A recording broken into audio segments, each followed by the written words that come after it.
তোমাদের সকলকে স্বাগত জানাই টিনস বাড়ি অরুণিমা চ্যানেলে। আশা করি সবাই তোমরা ভালো আছো, সুস্থ আছো।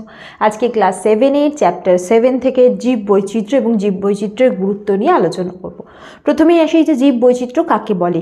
যদি আমাদের দেশের কথা বলি তাহলে এই যে ভারতবর্ষে যত প্রকারের জীব দেখা যাচ্ছে, জীব মানে কিন্তু শুধুমাত্র কোনো প্রাণী নয়, প্রাণী এবং উদ্ভিদ সমস্তর কথা বলা হচ্ছে। এই যে মোট যতগুলো প্রজাতি হচ্ছে তাকে জীব বৈচিত্র্য বলে। জীব বৈচিত্র্যের দিক দিয়ে আমাদের দেশ কিন্তু অনেকটা এগিয়ে আছে, মানে এত বেশি জীব বৈচিত্র্য আমাদের দেশে দেখা যায় যে ভারতকে অতি বৈচিত্র্যের দেশ বলা হয়। কারণ এদেশে মানে জীব বৈচিত্র্য এত বেশি যে একে অতি বৈচিত্র্য বা মেগা ডাইভার্সিটি হটস্পট বলা হচ্ছে। এবার আসি যে এই যে জীব বৈচিত্র্য কাকে বলছে। বিভিন্ন প্রকার বাস্তুতন্ত্রে বা পরিবেশে বা বাসস্থলে জীবের মধ্যে যেসব বিভিন্নতা দেখা যায় তাকে জীব বৈচিত্র্য বলে। মানে জায়গাটা অনেক কিছু হতে পারে, সেটা হতে পারে হলো বিভিন্ন রকম বাস্তুতন্ত্র, বা সেটা হতে পারে একটা নির্দিষ্ট পরিবেশ, বা হতে পারে সেটা কোনো বাসস্থল। সেই জায়গাতে যত প্রকারের জীব দেখা যাচ্ছে তাকে জীব বৈচিত্র্য বলছে। বিজ্ঞানী ওয়াল্টার রোসেন এই যে জীব বৈচিত্র্য শব্দটা প্রবর্তন করেছিলেন। পৃথিবীতে মোট 17টা অতি বৈচিত্র্যের দেশ আছে, তার মধ্যে ভারত একটি।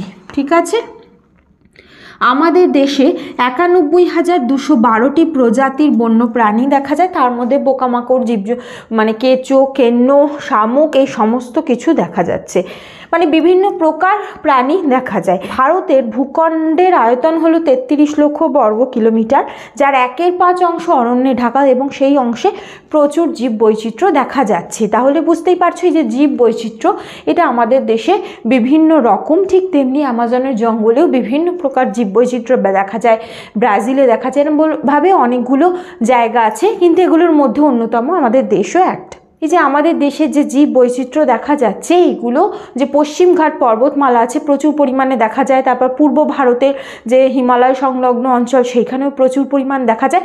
এরকমভাবে অনেকগুলো অঞ্চলে প্রচুর জীব বৈচিত্র্য দেখা যাচ্ছে। তাছাড়াও যে এই যে সুন্দরবন অঞ্চল, এই সমস্ত জায়গাতেও প্রচুর জীব বৈচিত্র্য দেখা যায়, জীবের প্রকার দেখা যায় যেগুলো হয়তো অন্যত্র দেখা যায় না। চলো এরপর আলোচনা করা যাক এই যে জীব বৈচিত্র্যের গুরুত্ব কী। জীব বৈচিত্র্যের গুরুত্ব কিন্তু খুব গুরুত্বপূর্ণ একটা প্রশ্ন, খুব ভালো করে এই জায়গাটা বুঝে নিতে হবে।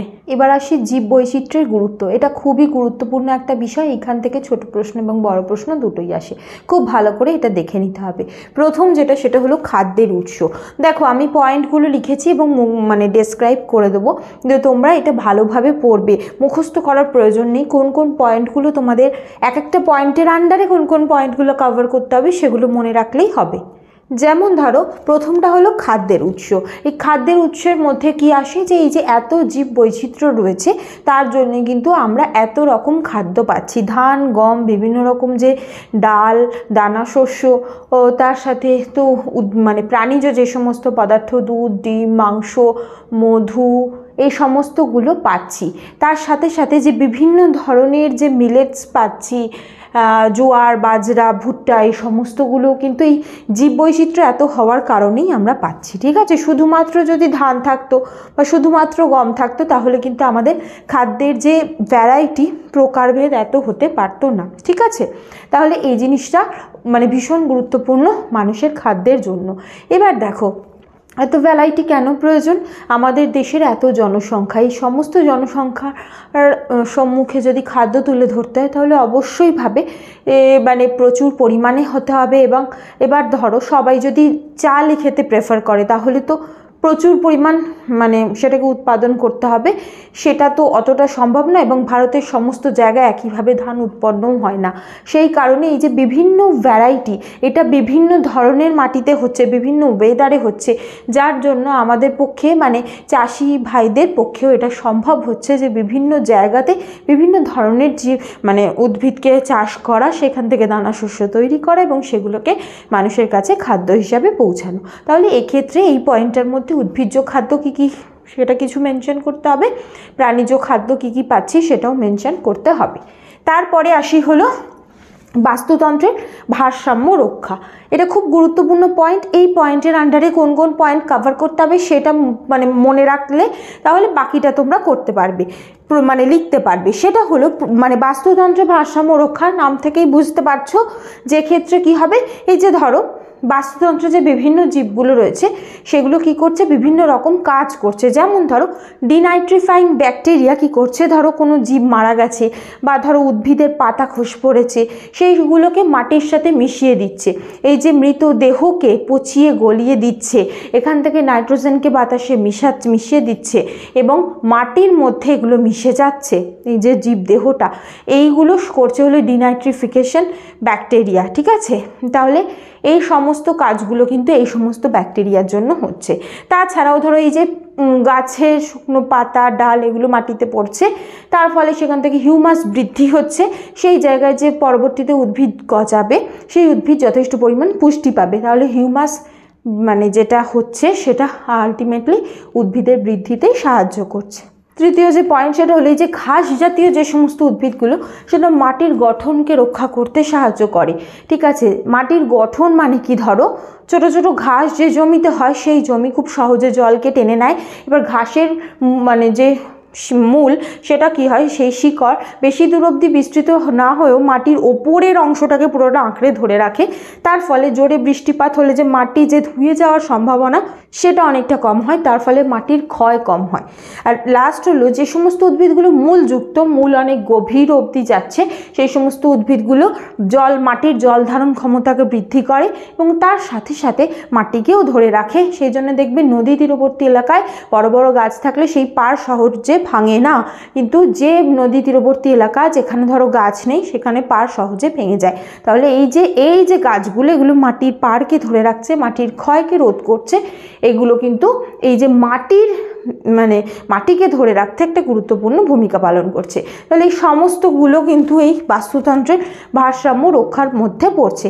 তার সাথে সাথে এই যে বাস্তুতন্ত্রে যদি উদ্ভিদ যথাযথ পরিমাণ না হয়ে প্রাণীর সংখ্যা অনেক হতো, কি হতো, প্রচুর কার্বন ডাইঅক্সাইড বাতাসে বেড়ে যেত এবং অক্সিজেনের লেভেল কমে যেত। সেটাকেই ব্যালেন্স করছে হলো উদ্ভিদ এবং বিভিন্ন অণুজীবরা, সায়ানোব্যাকটেরিয়া এরা। তার সাথে সাথে বেশ কিছু অণুজীব রয়েছে, ছত্রাক, ব্যাকটেরিয়া, এরা কি করছে, এরা মাটিতে পুষ্টিগুণকে বৃদ্ধি করছে। ঠিক আছে, তাহলে সেইটার কথাও কিন্তু এখানে এই পয়েন্টের মধ্যে মেনশন করতে হবে।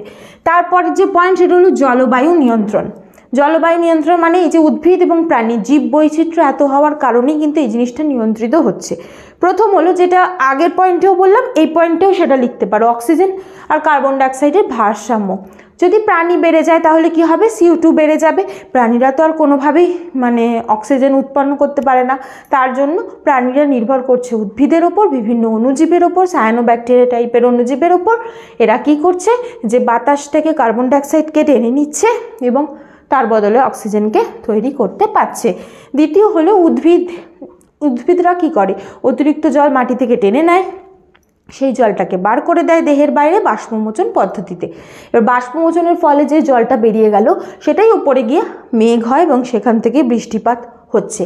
সেজন্য এরকম গল্প শুনে থাকবে যে অ্যামাজনের জঙ্গলে কিন্তু প্রচুর বৃষ্টিপাত হওয়ার এটা একটা অন্যতম কারণ, যে এই সমস্ত জায়গায় এত ক্যানোপি জাতীয় গাছ এত বেশি আছে। ক্যানোপি আকাশ ছোঁয়া বড় বড় উচ্চতায় বেশি উঁচু গাছ যেগুলো আছে সেগুলো প্রচুর জল টেনে নেয়, জলকে ত্যাগ করে, সেই জলই ওপরে গিয়ে সেইখানে গিয়ে ঠান্ডা হয়, আর ঠান্ডা হয়ে সেইখানেই বৃষ্টিপাত ঘটায়। সেই বৃষ্টিপাত আবার জলটা মাটিতে চলে আসছে, আবার ওই উদ্ভিদ গ্রহণ করছে, আবার বাষ্পমোচন করছে, ওখানেই মেঘ হচ্ছে। এইভাবে জলচক্রটা অ্যামাজনের জঙ্গলে প্রচণ্ড পরিষ্কারভাবে দেখা যায়। ঠিক আছে, এই জিনিসটা হচ্ছে কারণ ওখানে বড় বড় গাছপালা অনেক বেশি আছে। সেই জন্য এরমও অনেক জায়গায় লেখা থাকে, দেখবে যে বড় বড় গাছপালা বৃষ্টিপাত টেনে আনে মানে কি, সেই গাছটাই যে বাষ্পমোচন করছে বিশালভাবে, কারণ একটা বড় গাছ অনেকটা জল টেনে নেয়, অনেকটা জল ত্যাগও করে। এবার সেই জলটাই ওপরে গিয়ে ঠান্ডা হচ্ছে এবং সাথে সাথে সেইখানেই নেমে আসছে। ঠান্ডা হওয়ার এখানে টেম্পারেচারটাও একটা গুরুত্বপূর্ণ বিষয়। সেই জায়গাটার তাপমাত্রা কীরকম হচ্ছে, ঠান্ডা হচ্ছে, এবং ঠান্ডা হলে সেই মেঘ সেখানেই মেঘ থেকে বৃষ্টি হচ্ছে এবং আবার মাটিতে ফিরে আসছে। এভাবে জলচক্রটা চালিয়ে যাচ্ছে। তাহলে এই যে উদ্ভিদের জন্য কিন্তু এই যে বৃষ্টিপাত, জলচক্র, এটা খুব ভালোভাবে হতে থাকছে। এই জিনিসটা, এই পয়েন্টগুলো এই জলবায়ু নিয়ন্ত্রণের মধ্যেই পড়বে, ঠিক আছে। তার সাথে সাথে বিভিন্ন অণুজীবরা মাটিতে বসবাস করে, যারা কি করে মাটির যে বিভিন্ন দূষিত পদার্থগুলো সেগুলোকে ভেঙে দিচ্ছে, তার ফলে কিন্তু মাটির দূষণ কিছুটা কম হচ্ছে। আর নেক্সট হলো ঔষধের উৎস। এটা খুব গুরুত্বপূর্ণ, এটা বড় প্রশ্ন হিসাবে আসার থেকেও এখান থেকে ছোট ছোট প্রশ্ন অনেক বেশি আসে। এই যে জীববৈচিত্র্য এত ভ্যারাইটি হওয়ার কারণেই কি হচ্ছে যে আমরা বিভিন্ন রকম ওষুধ পাচ্ছি। যেমন এখানে লিখেছি কি কোথা থেকে পাই, মানে এগুলো লিখেছি হলো উৎস, এগুলো হলো ঔষধ, আর এগুলো হলো কাজ। এরমভাবে পড়বে, তোমাদের বইতে এরমভাবে দেওয়া নেই। অনেক সময় উৎস দেয়, এর কি কাজ দেয় বা ওষুধটার নাম দেয়। যেমন সিঙ্কোনা গাছের ছাল থেকে পাই কুইনাইন, এটার কাজ হলো ম্যালেরিয়ার ঔষধ হিসাবে কাজ করে। আবার সর্পগন্ধার মূল থেকে পাই রেসারপিন, যেটা উচ্চ রক্তচাপের ঔষধ হিসাবে কাজ করে। পেনিসিলিয়াম থেকে পাই পেনিসিলিন, এটা অ্যান্টিবায়োটিক হিসাবে ব্যবহৃত হয়। ধুতুরা গাছের পাতা থেকে পাই ডাটুরিন, এটা হাঁপানির ঔষধ হিসাবে কাজ করে। বাসক গাছের পাতা থেকে পাই ভ্যাসিসিন, এটা হুপিং কাশিতে কাজে লাগছে। সাপের বীজ থেকে পাচ্ছি ল্যাকেসিস, এটা সর্পদংশনে ঔষধ হিসাবে কাজে লাগে। আচ্ছা, এখানে বলে রাখি ধুতুরা গাছের পাতা এবং ফল এই দুটো থেকেই আমরা ডাটুরিন পাচ্ছি। তাহলে মানে কোন কোন জায়গা থেকে ওষুধগুলো পাচ্ছি এগুলো খুব ভালোভাবে পড়তে হবে। সিঙ্কোনা গাছের ছালে, সর্পগন্ধার মূলে, ধুতুরা গাছের পাতা ফলে, বাসক গাছের পাতায়, এই জিনিসগুলো ভালো করে পড়তে হবে। স্টুডেন্টরা যে ভুলটা করে বেশিরভাগ সময়, যেটা খাতা চেক করার সময় দেখা যায়, যে সর্পগন্ধার ছাল হয়ে যায়, সিঙ্কোনা গাছের মূল হয়ে যায়, এরকম পাতা, ছাল, মূল সব একসাথে গুলিয়ে একটা গন্ডগোল হয়ে যায়। সেজন্য এই জিনিসগুলো ভালো করে মেনশন করে পড়তে হবে। আচ্ছা, এখানে বলে রাখি সাপের কথা কেন এলো, কারণ সাপের বিষ থেকে কিন্তু যে মানে অ্যান্টিভেনাম তৈরি হয়, এখানে অ্যান্টিভেনাম লিখতে হবে। অ্যান্টিভেনাম তৈরি হয়, সেটা সাপের বিষ থেকেই তৈরি হয়। তাহলে এই যে এত ভ্যারাইটির উদ্ভিদ প্রাণী এরা রয়েছে বলে আমরা এত ধরনের ঔষধ এগুলো পাচ্ছি। পরের যে পয়েন্ট সেটা হলো অর্থনৈতিক গুরুত্ব। অর্থনৈতিক গুরুত্বের আন্ডারে অনেকগুলো পয়েন্ট আসে, যেগুলো আমি ভাগ করে লেখার চেষ্টা করেছি। জাস্ট পয়েন্টগুলো মনে রাখলেই এই যে গোটা পয়েন্টটাই হয়ে যাবে। যেমন অর্থনৈতিক গুরুত্বের আন্ডারে আসে হলো ওই যে আমরা ধরো বিভিন্ন বন এই সমস্ত থেকে প্রচুর আঠা পাই, মানে উদ্ভিদ থেকে আঠা, রজন, রেশম শিল্প পাই। রেশম শিল্প মানে রেশম তৈরি করে, এরকম গুটি পোকা থেকে পেতে পারি। তারপর লাক্ষা শিল্প হতে পারে, কাঠ থেকে আসবাব তৈরি হয়, বিভিন্ন গাছ থেকে মশলা তৈরি হয়। তারপর ধরো যে ভেড়া জাতীয় প্রাণী থাকে তাদের থেকে উল পাচ্ছি, কাঠ থেকে কাগজ শিল্প হচ্ছে। এই সমস্ত বনের মধ্যে বিভিন্ন পর্যটকরা বেড়াতে যান এবং চিড়িয়াখানা, এই যে ন্যাশনাল পার্ক, এই সমস্ত জায়গায় প্রচুর পরিমাণ পর্যটক এলে সেখান থেকে বিদেশি মুদ্রাও রোজগার হয়। তাহলে এই পয়েন্টটা এই অর্থনৈতিক গুরুত্বের একটা গুরুত্বপূর্ণ পয়েন্ট, ঠিক আছে।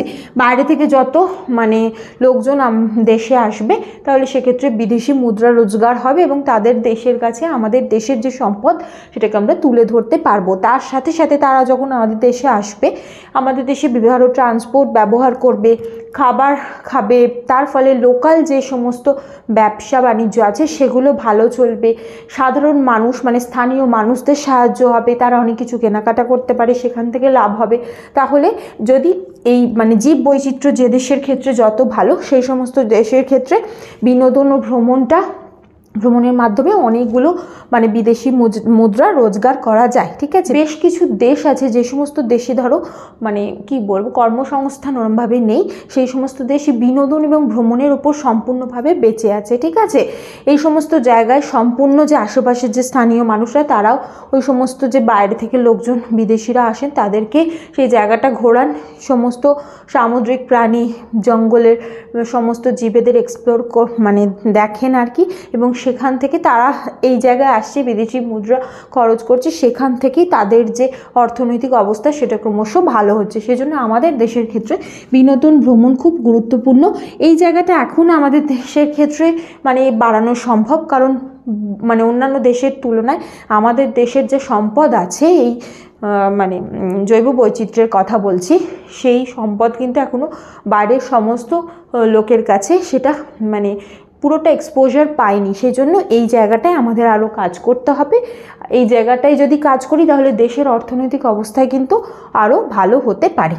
এছাড়াও বন থেকে আমরা মধু, মোম এই সমস্ত পাচ্ছি। সামুদ্রিক থেকে মানে সামুদ্রিক যে প্রাণী ঝিনুক টিনুক থেকে মুক্ত পেতে পারি। তাহলে এই এতগুলো মানে ইন্ডাস্ট্রি এর সাথে যুক্ত আছে, তাহলে বুঝতেই পারছো যে এর অর্থনৈতিক গুরুত্ব অত্যন্ত বেশি।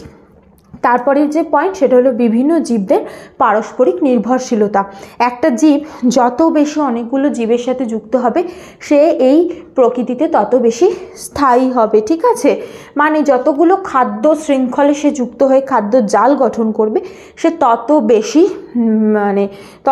সে হারিয়ে যাওয়ার সম্ভাবনা কম।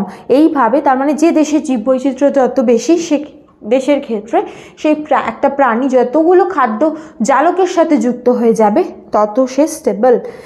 তারপর হলো শিল্প ও সাহিত্যের প্রভাব। শিল্প সাহিত্যে বিভিন্ন রকম জীব জন্তু প্রাণী গাছ এগুলোর মেনশন করা থাকে। তাছাড়া আমাদের যে ধরো মানে কালচারে আমরা যে বিভিন্ন কিছুকে পুজো করি, গাছ জীব জন্তু, সেই সমস্তগুলোর পুজো করার পুজো যে করছি সেগুলোর প্রভাবও সাহিত্যে পড়ে। তাহলে শিল্প সাহিত্যেও এগুলোর একটা গুরুত্বপূর্ণ ভূমিকা আছে। এখানে আমরা বেশ কিছু কথা বলতে চাই। সেটা হলো খেয়াল করে দেখবে সমস্ত ধর্মেই কোনো না কোনো জীব পাখি গাছ পুজো করা হয়। এটা কেন করা হয় কখনো কি আমরা ভেবে দেখেছি?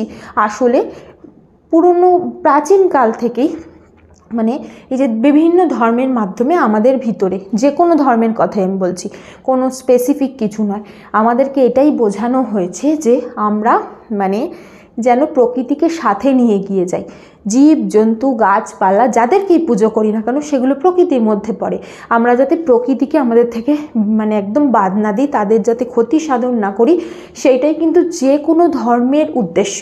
সেই জন্যে প্রথম থেকেই এই জিনিসটাই আমাদের মধ্যে চেষ্টা করা হয়েছে যে কোনো ধর্মের মাধ্যমে, যে আমরা যেন কোনো জীব জন্তুকে আঘাত না করি বা তাদেরকে মেরে ফেলে প্রকৃতি থেকে সরিয়ে নিজেদের ভালো হওয়ার কথা না ভাবি। সেই জিনিসটাই কিন্তু বিভিন্ন ধর্মের মাধ্যমে বলা হয়েছে। আর জীবজন্তুর কথাও বিভিন্ন শিল্প সাহিত্যে উল্লেখ থাকে। ইভেন দেখবে যে বিভিন্ন যে শিল্পের যে কাজ, ছবি, সেলাই, সমস্ত কিছুতে, গান, কবিতা, সেখানেও কিন্তু বিভিন্ন জীবজন্তু প্রাণীর কথা উঠে আসে। তাহলে একটা দেশে যার জীববৈচিত্র্য যত বেশি তার ক্ষেত্রে তার শিল্প সাহিত্য তত বেশি সমৃদ্ধ হতে দেখা গেছে। ঠিক আছে, আজ এই পর্যন্তই। আশা করি তোমরা বুঝতে পেরেছো। এই জায়গাটা খুব ভালো করে পড়তে হবে। আর যদি এখন ভালো করে পড়ে নাও, এই জিনিসটা আবার ক্লাস 10-এও আছে, তোমাদের সুবিধাই হবে তখন পড়তে। আশা করি তোমরা বুঝতে পেরেছো। কোনো প্রশ্ন থাকলে কমেন্ট করো।